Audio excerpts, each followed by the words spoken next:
política es la organización civilizada y la convivencia, no es solo el poder. Hemos confundido poder político con política, y la política es una palabra noble cuando la entendemos bien. Así que si confiamos en nosotros mismos, somos capaces de organizar, de comunicarnos, de dotarnos de confianza mutua, entonces podemos confiar en la política. Si se la dejas todo a los profesionales, las cosas cambian. Ya no puedes confiar lo mismo porque obviamente están buscando más poder.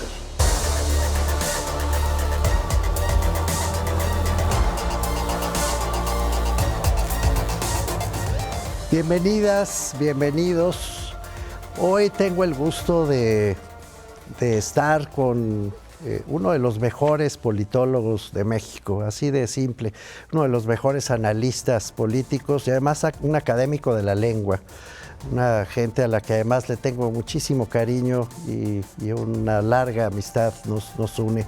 Jesús Silva Herzog Márquez, bienvenido y muchas gracias por estar con nosotros.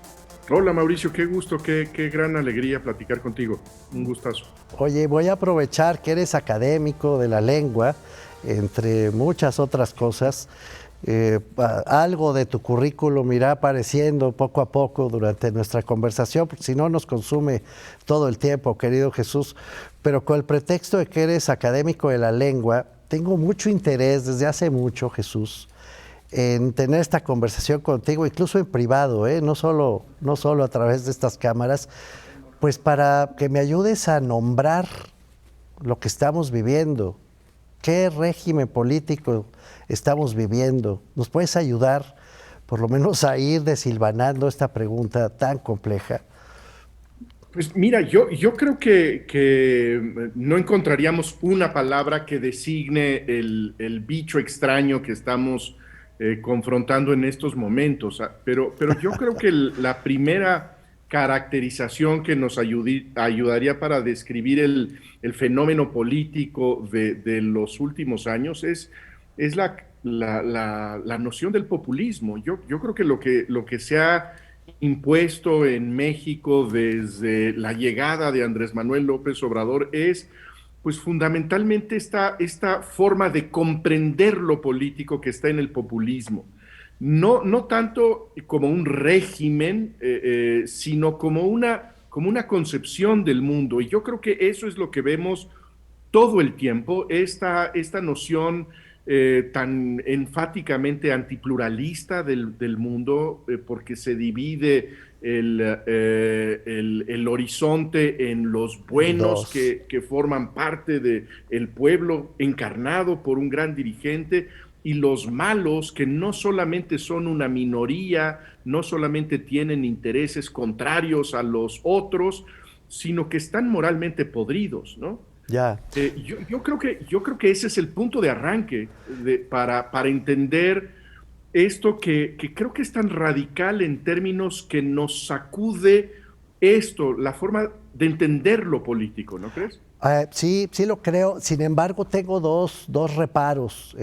Uno es que la palabra populismo, a mí en fin, desde que lo estudiaba yo de joven, hace ya muchísimos años, querido Jesús, con Octavio Ollani, con Gino Germani, ¿te acuerdas? Los clásicos del populismo, sí. Sobre todo latinoamericano, pues acabaron construyendo este concepto como una especie de paraguas en donde cabía cualquier cosa que no fuera democracia o que no fuera totalitarismo. Era una especie y sigue siendo, creo yo, un régimen que en el momento mismo en que enuncias la palabra populista o populismo, necesitas algo más, necesitas describir qué tipo de populismo hay. Roger Bartra lo intentó, ¿no es cierto?, en este libro tan celebrado recientemente. Bueno, es un populismo de derecha, de izquierda. Esto que lo llama él el retropopulismo, que me parece que una caracterización interesante, ¿no? Interesante, pero de nuevo complicada. Es decir, ¿tú dirías que en definitiva estamos ante el desafío de que la democracia como proyecto político de nación se venga abajo, de plano? La idea de populismo sería enemiga de la democracia. Sí, yo diría, Mauricio, que el populismo es el gran reto de las democracias liberales contemporáneas. Y me parece un desafío extraordinariamente complejo porque tiene una gran astucia para comprender las limitaciones de la democracia liberal, para denunciar los vicios de las democracias liberales, llamémoslas realmente existentes. Sí, como el Y en socialismo base a realmente esa existente. denuncia, perdón. Como fue el socialismo realmente existente en su momento, a eso estás aludiendo. Exactamente, ¿no? Es decir, sí hay un tino en la denuncia del populismo que yo creo que deberíamos tomarnos muy en serio. Sí. Los populismos tienen eficacia en el mundo contemporáneo porque tocan una fibra, porque sí son capaces de conectar con una frustración colectiva, con esta sensación de que los mecanismos representativos son capturados por ciertos grupos, que no hay oxigenación de los liderazgos, porque se ve que las élites se mimetizan de alguna manera, Sí. y en ese sentido el populismo, con esa denuncia radical del desempeño de las democracias, se conecta emocionalmente con grandes sectores de la población. Entendemos Pero al mismo entonces. tiempo creo Sí. que es una denuncia que no tiene un diagnóstico correcto. Eso es interesante que lo platiquemos un poco más adelante, Jesús, pero déjame todavía unos segundos antes de necesariamente irnos a un corte, decir esto. Lo que estoy entendiendo de tu definición de populismo es que está cargada de crítica hacia lo realmente existente y no le falta razón. Es decir, la democracia dejó de cumplir con sus promesas, una vieja tesis de Norberto Bobbio, y efectivamente se corrompió y efectivamente fue capturada. A partir de la negación de lo existente se quiere construir algo nuevo, y esto es muy complicado. La destrucción de lo existente no supone en automático algo nuevo. ¿Te parece que hablemos de eso al regresar de un corte en particular? Porque sí, Gran asunto ese. Ese es un gran asunto. Efectivamente, hay que quitar todo lo que no sirve, pero solo quitar lo que no sirve. En su lugar? ¿Qué ponemos en su lugar? Y cómo construimos lo que hay que poner en su lugar sin llevar al país al abismo de la polarización. Hagamos, si te parece, Jesús, aquí un corte y regresamos. No se vayan, es un pequeñísimo corte y volvemos con Jesús Silva Herzog Márquez, que es un gran privilegio tenerlo aquí.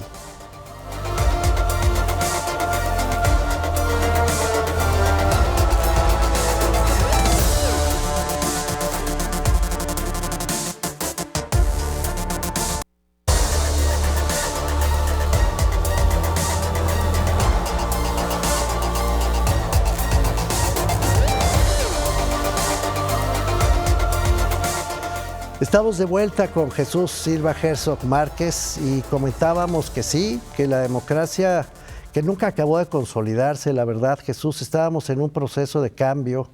Tú lo relataste en uno de tus libros del antiguo régimen, a esta democracia que no acabó de consolidarse nunca, y mientras intentaba consolidarse, pues vino la crítica feroz a su contenido sustantivo y esto que has caracterizado como populismo. Entonces hay que quitar lo que no sirve. ¿Qué es lo que no sirve y con qué lo suplimos, Jesús? Mira, yo creo que el gran problema de la intervención política de este proyecto que quiere hacer un nuevo régimen es que tiene muy claro todo lo que detesta, pero confía, me parece que exclusivamente en la voluntad de un personaje. Sí. Con esta idea de que la política es fundamentalmente un proceso digamos, de exaltación de ciertos valores que si se instalan en la cúpula del poder van a descender mágicamente para salvar a la nación. A mí me parece, por ejemplo, que el tema de la corrupción, que es central en el proyecto del gobierno actual, es una denuncia que nadie podría negar que es una denuncia certera de lo que nos heredó el régimen de la transición, de lo que nos heredó sobre todo el último gobierno Sí. priista, el de Enrique Peña Nieto, pero Los juniors de la democracia, me he atrevido a llamarles en algún momento yo, no te cargo eso a tu cuenta, pero pues eso fueron los herederos de la transición democrática y vaya que la usufructuaron. totalmente. Y en ese sentido hay una denuncia clara, pero Sí, ¿cuál es la respuesta? ¿Cuál es el diagnóstico? Que sí, simplemente hay una falla, digamos, moral en los dirigentes y no es un problema de reglas, de instituciones, de transparencia, de procesos en donde se debe pues limpiar estas redes de corrupción como debería implementarse en un proyecto que se tome en serio el proceso, los procesos de corrupción en un régimen como el nuestro. Y en ese sentido, pues me parece que hay entonces esta idea de que como hay corrupción en esta institución, sí, cosa que frecuentemente no sí, se documenta ni se prueba, lo que hay que hacer es eliminar esa institución. sí, Si hay en algún fideicomiso, eliminemos todos los fideicomisos sí, porque hay indicios de que esos dineros públicos se usaron mal. Y en ese sentido, el populismo también tiene la consecuencia, me parece, de simplificar de manera grotesca la complejidad de lo público sí. con esta batalla de los ángeles y los demonios, ¿no? Y además tiene otro problema, en mi opinión, Jesús, que también propongo como reparo a la definición de populismo. Te das cuenta que estoy resistiéndome a la idea de la palabra populismo. Otra de las razones por las que me resisto es que el populismo, de un lado, ofrece esta versión noble donde el pueblo manda. Pero del otro lado asume que efectivamente el pueblo es más o menos homogéneo, habla en singular, la nación es la nación, el pueblo es el pueblo, Claro. es decir, hay una sola alma, por así decirlo, un solo espíritu de la patria que se expresa de muy distintas formas, pero hay uno solo, cuando en realidad vivimos en una sociedad enormemente compleja por sus orígenes regionales, por sus orígenes culturales, por sus... Decía Octavio Paz, y creo que sigue siendo citable, que México vive muy distintos tiempos históricos Ujú. simultáneamente y que poner en armonía esos tiempos históricos resulta uno de los mayores desafíos. El populismo niega, ¿no crees, Jesús?, esa enorme Totalmente de diversidad. acuerdo. Estoy totalmente de acuerdo con esa falla vertebral de la cosmovisión populista, pero esa es justamente la ambición de su discurso. La ambición del discurso populista, sea de derecha como el de Trump, sea de izquierda como el que pretende ser el de López Obrador, Sí, tiene esta idea de la dicotomía social. Yo creo que es falsa, pero logra tener éxito cuando no encontramos nosotros estos mecanismos del pluralismo eficaz, que sí, haya un sistema, yo creo que podríamos llamarle vascular de la democracia liberal, en donde fluya la energía diversa de las regiones, de los intereses, de los distintos grupos sociales y que encuentren en el régimen político escucha, atención, respuesta. Cuando tú lo que ves, Mauricio, es que el régimen político tapona las exigencias colectivas en todos lados y en la sí, demanda de luz y de educación y de seguridad y de salud, sí. pues puede Bueno, y de ingreso. coagularse esta percepción de que sí existe tal sujeto colectivo que es el pueblo y que tiene enfrente al enemigo que es la mafia del poder, si tú quieres, ¿no? Sí, Entonces, creo que es una gran conquista retórica que revela en dónde están las fallas de las democracias liberales.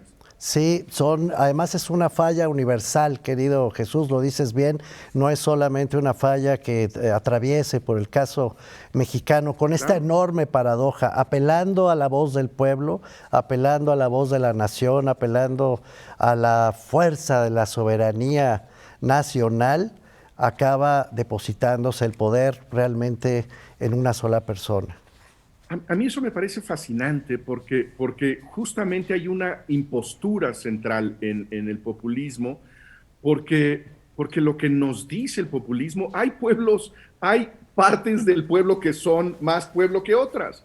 Es más, dentro del pueblo hay sectores que son el antipueblo. Sí, Y hay absolutamente. un proceso de exclusión en nombre del pueblo auténtico, el pueblo profundo, el pueblo verdadero, ¿no? Y del pueblo contra sí mismo. Cuando es mucho más generosa esta categoría elemental de la ciudadanía. Si hemos de Tienes una credencial de caracterizarlo, lector, tienes pase para participar y tienes voz. voz para las elecciones y para los derechos y para la igualdad y para el ingreso y para la salud. Y el pueblo es una realidad muy compleja y sin embargo es la clave de la expresión populismo que has utilizado. ¿Por qué no dejamos para la siguiente sección de esta conversación ese punto, Jesús? Y volvemos para hablar de eso. Dos segundos, bueno, no, 2 segundos, no, un poquito más que 2 segundos, y volvemos con Jesús Silva Herzog Márquez. No se vayan.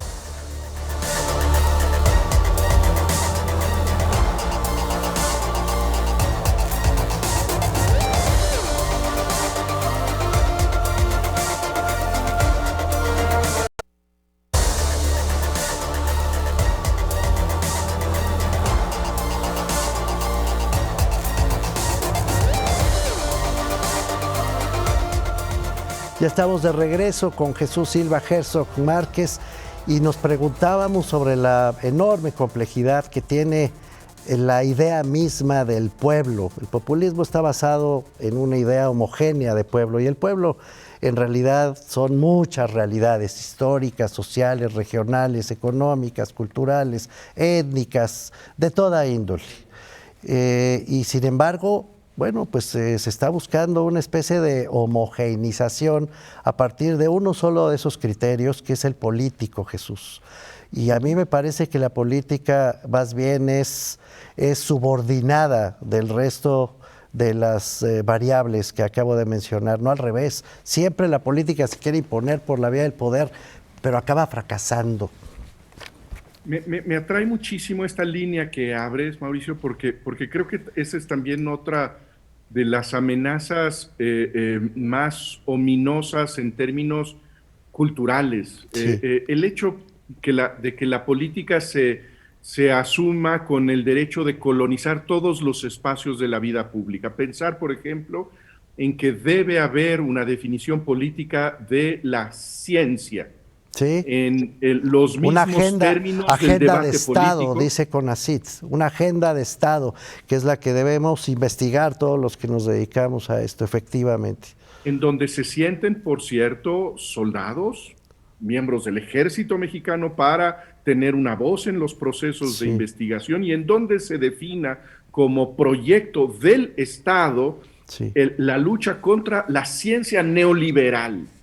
Bueno, a mí me parece que eso es abominable, el hecho de que llegue a esos espacios que no le corresponden al Estado, al poder político, sino que deben ser ámbitos en donde los profesionales, los especialistas tengan la capacidad de definir sus investigaciones y de vigilar sus normas científicas y éticas. En términos de que se nos diga desde el Palacio Nacional cuál es la verdad y cuál es la mentira, que se nos diga cuál es la lectura de la historia que debemos nosotros aceptar como válida. O la construcción cultural en un sentido más amplio. O la construcción cultural en un sentido más amplio. También ha sido motivo de largos debates, incluso la moral, la ética. Una sola forma de verla. Por supuesto, y que se nos diga, yo creo que es un tema también interesante, el hecho de que se imagine que a la política corresponde decirnos cuál es el camino de la felicidad auténtica, como se predica todas las mañanas en el centro de la Ciudad de México. Sí. Yo creo que la felicidad es un asunto que nos corresponde a cada quien. Todos tenemos el derecho a ser infelices por nuestro propio camino y no le corresponde al poder político decirnos, este es el sendero que te va a hacer feliz. Yo creo que hay esta pretensión de ocupar todos los espacios que yo creo que debemos resistir muy tercamente. Tenemos que resistirlo además para enriquecer. Qué paradoja, así lo veo yo, Jesús. Me encantaría escuchar tu opinión. Para enriquecer uno de los puntos, varios, pero uno fundamental, que es efectivamente que hemos vivido en una sociedad profundamente desigual y donde el lema por el bien de todos, primero los pobres, a mí personalmente me parece extraordinario, me parece importantísimo. Pero para poder combatir la pobreza y para poder construir igualdad, necesitamos sumar, no restar, necesitamos ayudarnos, necesitamos cambiar, sí, conciencias, pero de tal manera que se pueda articular un régimen efectivamente democrático, diverso, plural, participativo, de todos, para todos y entre todos. Totalmente de acuerdo con lo que dices. La fórmula a mí me parece precisa, me parece muy pertinente, pero no se puede gobernar con frases, y creo que es lo que hemos visto en estos últimos casi 3 años. Okay. El populismo tiene una gran capacidad de conducción y de combustión política, tiene una energía política innegable, pero tiene un gran desprecio normalmente por las políticas. Sí.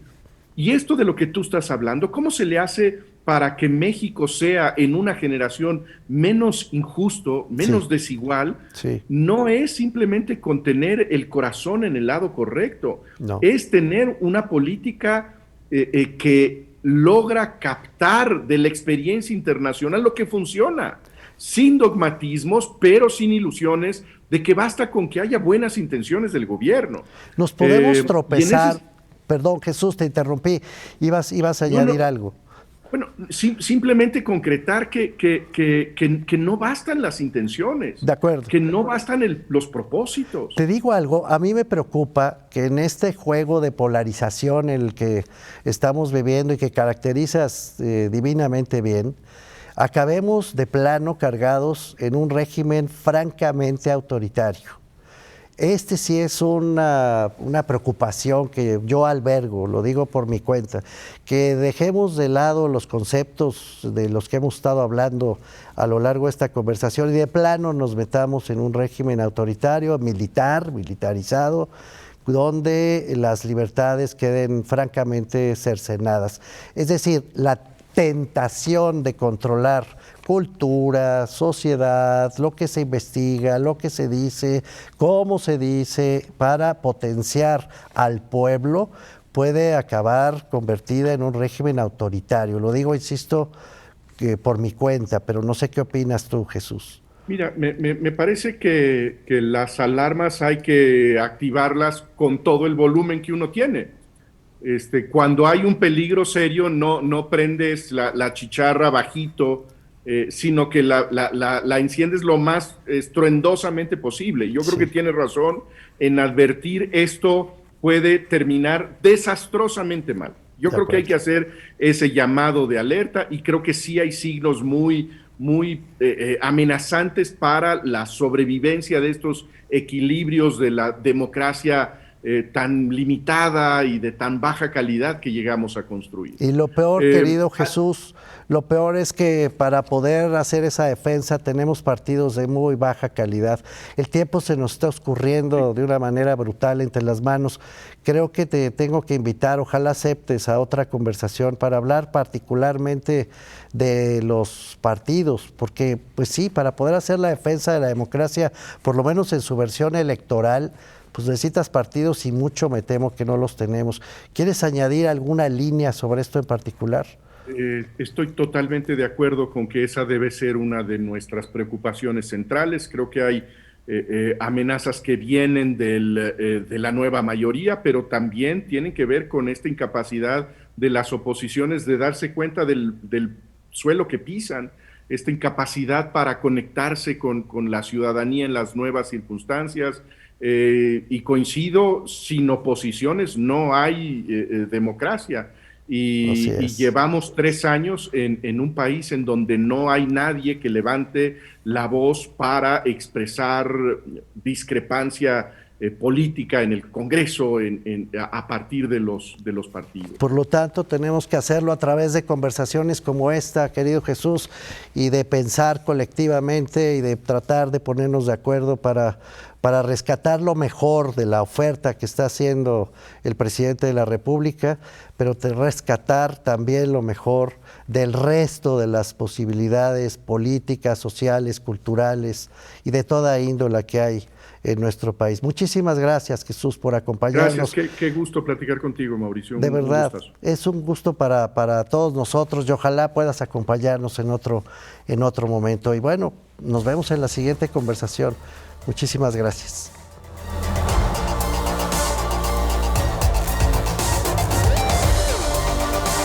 La política es la organización civilizada de la convivencia, no es solo el poder. Hemos confundido poder político con política. La política es una palabra noble cuando la entendemos bien. Así que si confiamos en nosotros mismos, somos capaces de organizar, de comunicarnos, de dotarnos de confianza mutua, entonces podemos confiar en la política. Si se la dejas todo a los profesionales, las cosas cambian. Ya no puedes confiar lo mismo porque obviamente están buscando más poder.